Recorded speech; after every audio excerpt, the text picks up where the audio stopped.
Salut à tous les amis, j'espère que vous allez bien. On se retrouve aujourd'hui, mardi 28 juillet 2026, pour une nouvelle vidéo. Au sein de cette vidéo, on va vous parler de l'option alternative que le FC Barcelone pourrait donc envisager à Julián Alvarez. On va aussi parler d'une autre option là aussi possible, même si elle est compliquée. Bref, il y a beaucoup de sujets qu'on va évoquer. Joao Cancelo, Marc Casado, la pré-saison. Bref, l'état physique de pas mal de joueurs, leur futur, leur avenir, c'est ici que ça se passe, on va en parler lors de cette vidéo. N'hésitez pas comme d'habitude, avant de débuter, à mettre un petit like, à commenter, à partager, à booster la vidéo également pour soutenir le travail effectué tout au long de ces années, mais également tout au long de cet été qui est très très sportif pour les fans du FC Barcelone comme d'habitude. Bref, abonnez-vous. Likez, commentez, partagez. Vous pouvez vous abonner également sur ma chaîne YouTube, Twitch, Twitter, Instagram, Discord. Bref, il y a tous les éléments en description de vidéo.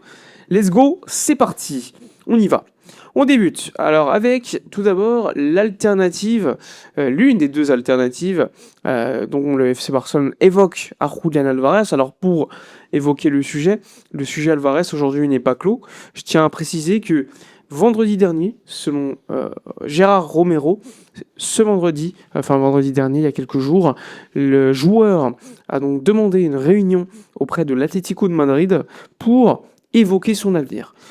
Cette réunion a été tout simplement refusée par l'Atlético de Madrid qui a tout simplement répondu qu'il l'attendait pour la pré-saison. Évidemment, c'est pas passé auprès du joueur mais également de l'agent du joueur et donc il faudra voir lors des prochains jours si une nouvelle étape va être passée publiquement de la part de Julián Alvarez. En tout cas, l'Atlético de Madrid toujours fermé à vendre Julián Alvarez du côté du FC Barcelone à quelconque valeur, à quelconque prix. Le Barça est pleinement au courant et par respect par la prise de parole de Alvarez continue à évoquer le fait que son offre faite au début du mois est toujours valable et si l'Atlético ouvre, on va dire, des négociations, le Barça fera une seconde offre beaucoup plus élevée.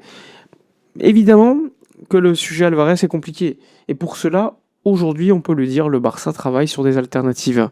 Deux alternatives, deux noms. Il y a tout d'abord le nom de Kroupi Junior, le joueur de Bournemouth, le joueur qui joue en Angleterre, qui était, je crois, à Lorient, si je ne me trompe pas, au départ. C'est un joueur qui a signé il n'y a pas très longtemps à Bournemouth, même si on le sait, les propriétaires des deux clubs sont liés.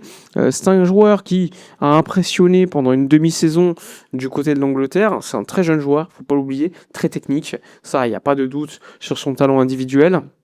Maintenant, il ne faut pas l'oublier, ça reste un joueur au profil très similaire à Alvarez, c'est-à-dire qu'il est libre sur le terrain, il marque des buts, mais c'est pas non plus, on va dire, un joueur, on va dire, aujourd'hui qui est confirmé. Aujourd'hui, c'est plutôt une promesse qu'autre chose. Et c'est logique. C'est un joueur qui évolue encore une fois à Bournemouth. Il y a beaucoup de clubs anglais qui le suivent. Il y a également le Paris Saint-Germain qui ont suivi tout au long de ces années son évolution.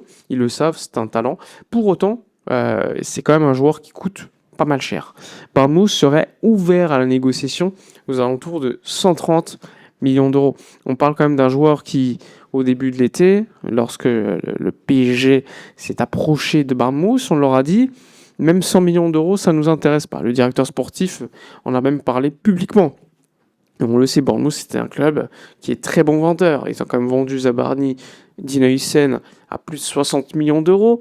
Ils vendent assez constamment leurs joueurs très chers. Donc forcément, s'il y a une vente de Kroupi Junior, ça irait très cher. Il ne faut pas oublier un autre aspect. C'est l'agent du joueur. L'agent du joueur, c'est Moussa Sissoko, qui est aussi l'agent de Ousmane Dembélé.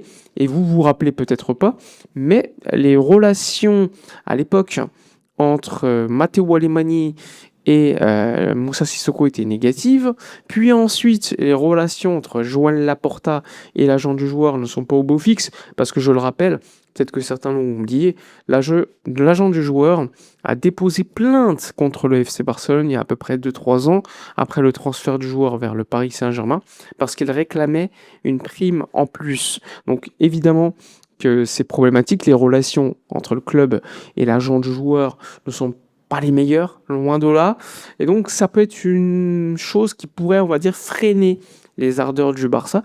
Quoi qu'il en soit, selon les différentes informations à disposition, Kroupi Junior est un joueur dont le profil plaît beaucoup à Hansi Flick. C'est un joueur dont le profil plaît, déjà parce qu'il rappelle beaucoup Alvarez, c'est un joueur technique, c'est un joueur qui est capable de faire jouer les autres, on va dire, c'est pas non plus un numéro 10, mais vous voyez ce que je veux dire. Et c'est un joueur également qui a du talent, qui est jeune. Mais on le sait, c'est pas un joueur qui est fini, c'est pas un produit fini, et il lui reste encore beaucoup de choses à apprendre. Le FC Barcelone a comme priorité, vous le savez, Alvarez.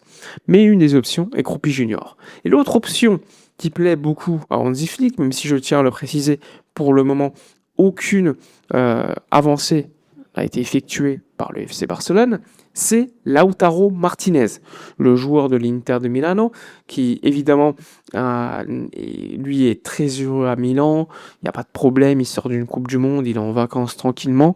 Pour autant, la Gazzetta dello Sport, je crois, évoquait il y a quelques jours le fait que l'Inter de Milan voyait le joueur presque quasiment intransférable et qu'il faudrait une offre aux alentours de 120 millions d'euros pour déloger le capitaine du club de l'Inter.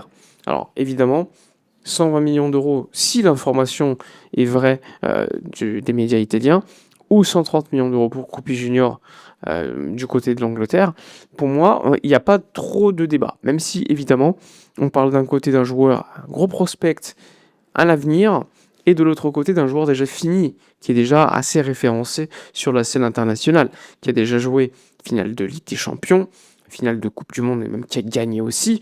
Donc c'est un joueur... C'est deux joueurs complètement différents. Pour autant, même en termes de profil, Flick le sait.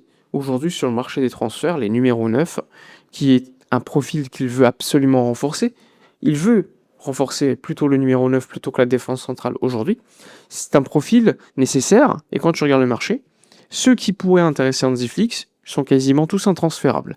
Que ce soit Harry Kane, Erling Haaland, et ensuite, disons-le, c'est des joueurs qui sont pas de gamme, mais qui sont moins intéressants pour le Barça. C'est pour ça que dans les différents médias catalans aujourd'hui, on parle d'alternatives soit très intéressantes pour remplacer Lewandowski, soit tout simplement de ne pas recruter au poste de numéro 9. Mais aujourd'hui, la décision du Barça reste celle de renforcer le poste de numéro 9. En parallèle, il y a aussi le dossier de la défense. Comme vous le savez, je vous en ai parlé il y a quelques jours. D'un côté, il y a le dossier Aymeric Laporte, et de l'autre côté, il y avait le dossier Cristian Romero. Romero, c'est un nom que j'avais donné début mai, et j'avais évoqué le fait que le joueur était très intéressé. Il faut savoir que la priorité de Romero, s'il quitte Tottenham, c'est bien le Barça. Il faut le savoir, c'est important de le préciser. Néanmoins, la problématique, elle est telle que le joueur, on le sait, est en négociation avec l'Inter. L'Inter qui a signé John Stones. Mais il faut savoir que l'Inter était proche d'un accord de principe avec Tottenham. Le problème, c'est que Cristian Romero n'a pas encore donné son accord pour signer à l'Inter. Et avec la signature de Stones, je me dis que ça pourrait pas se faire finalement. Ce qui intéresse beaucoup le Barça, parce que, selon les différents médias, Cristian Romero attend toujours le FC Barcelone. Le problème, c'est que le Barça ne peut pas recruter en défense s'il n'y a pas de départ. Puisqu'Hansi Flick, lui, il considère que il faut renforcer la défense, non pas en priorité, parce qu'il estime que la priorité, c'est le poste de 9. Mais dans le cas où il peut renforcer la défense, lui, ce qu'il veut, c'est un gaucher. Un gaucher un peu plus expérimenté. Un profil parfaitement compatible avec Aymeric Laporte. Le problème, c'est qu'Aymeric Laporte, il y a deux sons de cloche. Il y a les médias catalans, Carlos Monfort, qui nous évoquait une clause de 10 à 15 millions d'euros, confirmée par Gérard Romero. Et ensuite, il y a d'autres informations qui nous disent, du côté basque, non, Aymeric Laporte, il a une clause libératoire qui est fixée à près de 70-80 millions d'euros. Donc deux sons de cloche totalement différents, et évidemment que dans l'une des situations, le Barça ne pourra pas recruter Laporte, dans tous les cas, vu le prix évoqué, s'il est bien celui de 80-70 millions d'euros environ, évidemment qui sera mis de côté. Donc aujourd'hui, il y a aussi le dossier Romero, comme je vous l'ai dit. Mais Romero, lui, il est en attente complète de savoir si le Barça va réussir à temps à vendre un joueur en défense. Tu as évidemment Christensen qui pourrait partir, même s'il a prolongé. Tu as aussi Ronald Araujo qui pour l'instant ne bouge pas parce que lui veut rester, mais le club estime qu'en cas de discussion entre Flick et le joueur uruguayen, il pourrait faciliter un départ. Mais en attendant, c'est toujours pas clair. Et comme vous le savez, le mercato, c'est une question de timing aussi. Donc Romero, pour l'instant, il attend. Mais si le transfert, on va dire, de Araujo, et s'il n'y en a pas, s'il n'y a pas de départ en défense, il s'avère compliqué d'imaginer Romero venir, sachant que Tottenham attend 50 millions d'euros et que Romero a un salaire quand même assez important, même si c'est pas un salaire de superstar, ça reste un salaire important. Donc on est dans une situation aujourd'hui en défense centrale qui est de blocage. Il y a une autre information qui est importante. Je l'avais donné il y a une semaine sur mon Twitter. J'avais dit que le Barça avait pris des informations sur le milieu de terrain, sur Rodri. Hier, Oriol Domenech confirme l'information, mais je tiens à tempérer. Il y a une semaine, j'en avais parlé, parce que j'ai eu l'information.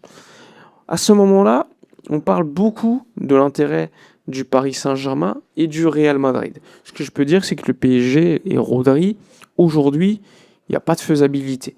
C'est beaucoup plus probable que Rodri aille à Madrid plutôt qu'ailleurs.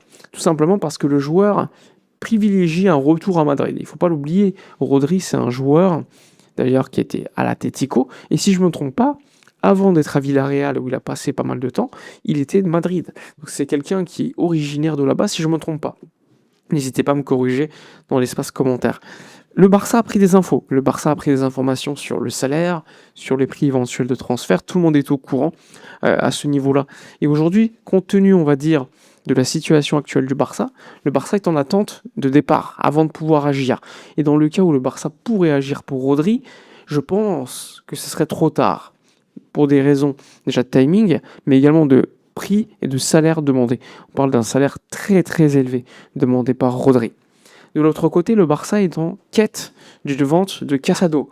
Fernando Polo, dans la matinée, a sorti un article où il explique que le joueur, pour qu'il parte, le Barça en attend 40 millions d'euros. Et que le Barça aurait déjà refusé une offre d'un club pour Marc Casado. On n'a pas le montant ni l'offre, mais le Barça en attend 40 millions d'euros, sachant que c'est un joueur formé au club.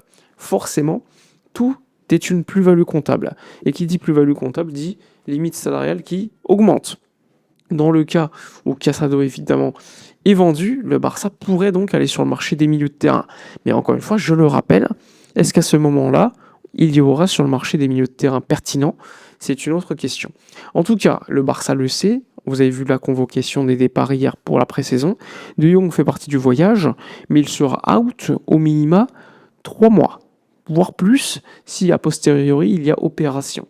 Les bonnes nouvelles, ce sont les retours de Fermín López dans le groupe et à l'entraînement, et de Ronald Araujo. Quoi qu'on en dise, c'est toujours plus intéressant d'essayer de vendre Araujo alors qu'il est fit, plutôt que s'il était blessé. Donc ça reste quand même des bonnes nouvelles pour Hansi Flick qui récupère, on va dire, des effectifs compte tenu, on va dire, d'une pré-saison qui pour l'instant est composée surtout de pas mal de jeunes joueurs. Il y a Ebrima Tunkara qui est beaucoup attendu, beaucoup évoqué. Il y a également Guy Fernandez qui pourrait prolonger son contrat, puis a posteriori partir en prêt, parce que ce sont des joueurs, on va dire, tout comme son cousin, qui ont le niveau au-delà de la 4e division, et donc des décisions futures seront prises concernant leur avenir. D'un autre côté, il y a l'information sur Joao Cancelo. Normalement, dès demain, il fera partie de la pré-saison avec Al Hilal, son club saoudien. Il lui reste 1 an de contrat. Évidemment que ce n'était pas une situation idéale, parce que le Barça, pour l'instant, n'a pas réussi à trouver un accord direct avec Al Hilal. Jorge Mendes travaille toujours sur la situation pour que le FC Barcelone puisse présenter une offre suffisamment intéressante pour convaincre le club saoudien. Il reste 1 an de contrat. C'est un joueur, on va dire, avec un âge plutôt avancé. Il lui reste en plus de ça, comme je vous le dis, 1 an de contrat. Je ne pense pas que ça irait très élevé, mais je pense encore une fois que le deal se fera.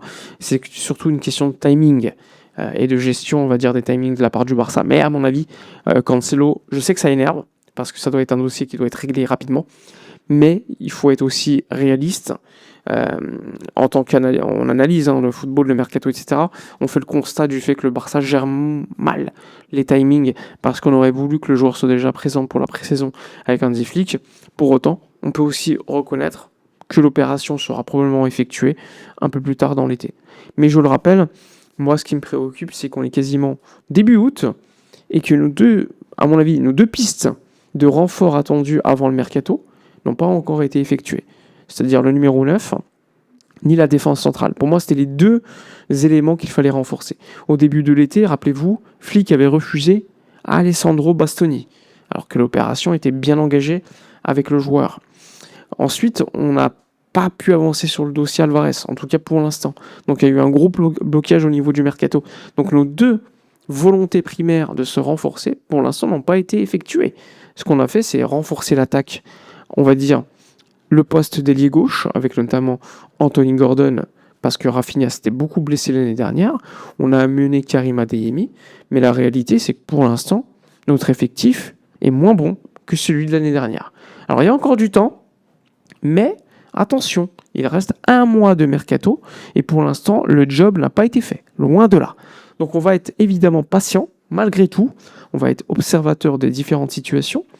N'hésitez pas, dans l'espace commentaire, à donner votre avis. N'hésitez pas non plus à follow mon compte Discord, Twitter, Twitch et tout le tralala. Vous pouvez également rejoindre la chaîne via le petit bouton rejoindre sous la vidéo. Vous pouvez booster la vidéo aussi, ou liker, ou mettre un petit commentaire, ça donne évidemment beaucoup de force. Et si vous voulez me faire encore plus plaisir, encore plus me soutenir, il y a le bouton de souscription sur Twitter ou sur Twitch. Vous pouvez vous sub. Si vous avez un compte Amazon Prime, c'est gratuit. Donc ça permet également de soutenir gratuitement. Et moi, ça me permet également de me développer. Bref, voilà pour toutes les informations de la journée. N'hésitez pas dans l'espace commentaire à donner les vôtres avis, qui sont tous pertinents les uns que les autres, hein, tant que c'est argumenté dans le respect, etc., comme d'habitude. N'hésitez pas, likez, commentez, partagez. Je vous souhaite une agréable fin de journée. Profitez des autres, des vôtres, reposez-vous bien. Et nous, on se retrouve à la prochaine.